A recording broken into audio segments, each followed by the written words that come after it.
what I'd like to know is why did you choose it and what was your experience there? So why I chose Carnegie Mellon? This is quite an interesting story. So right after my undergrad, I did undergrad at Strathmore University here in Kenya. Then after my second job was at a design company. It was actually a tech company. And after the interview, they told me I'm going to be an information architect. So I had no idea what that was. But given that I needed a job, I needed to do something, I took the job. Then I learned on the job what information architecture is. Then I came to understand through various Google searches that it's under this umbrella called human-computer interaction.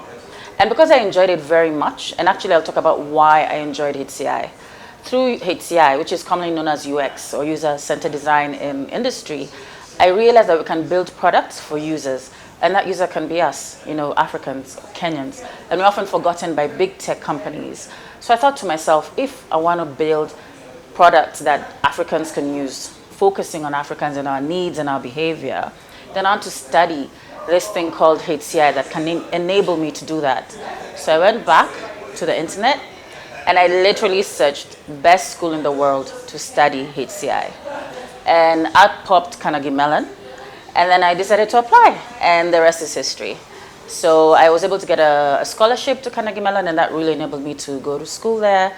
And I did a dual degree. So I was in the States for a semester and then a year in Portugal, which again, I loved because I enjoy traveling. So that's how I got to Carnegie Mellon. Okay, awesome. What was your overall experience? I realized the beauty of depth. So I went to Strathmore University. And when I got to Strathmore, I realized, it had quite a number of rules.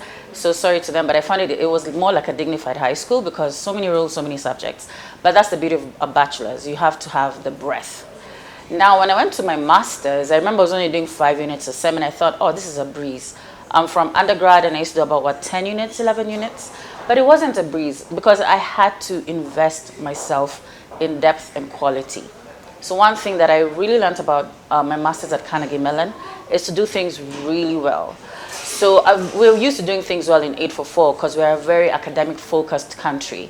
But there's a certain depth you have to add to your work that is pushed by passion, curiosity, and many other values. So I had to, employ these values at my studies at Carnegie Mellon, and it allowed me now to really go deeper and to love what I'm doing. So that's one of the main things I learned about depth, quality, perseverance, passion, and lots of sleepless nights. Well, okay, you're here now, so I guess it was worth it. It was worth it. All right, so onto a less serious note. Can you tell us one random fact about you that you think no one else knows about? Ooh, no one else knows about. I talk a lot. A random fact. That's a tough one.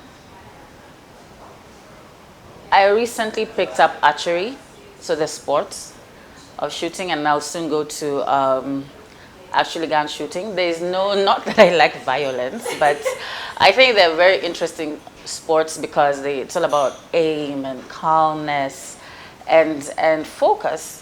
So it allows me to just kick out the world and focus. So that's a random fact about me. Okay, awesome. One last question would be, if you were a fruit, A fruit. what would you be? A What fruit. fruit would you be and why? I'd be the fruit on a cactus, so I'm not eating. Because that's also a very random question. I'd be the fruit on a cactus plant to ensure survival. Okay, awesome. Thank you very much for your time. Asanteni.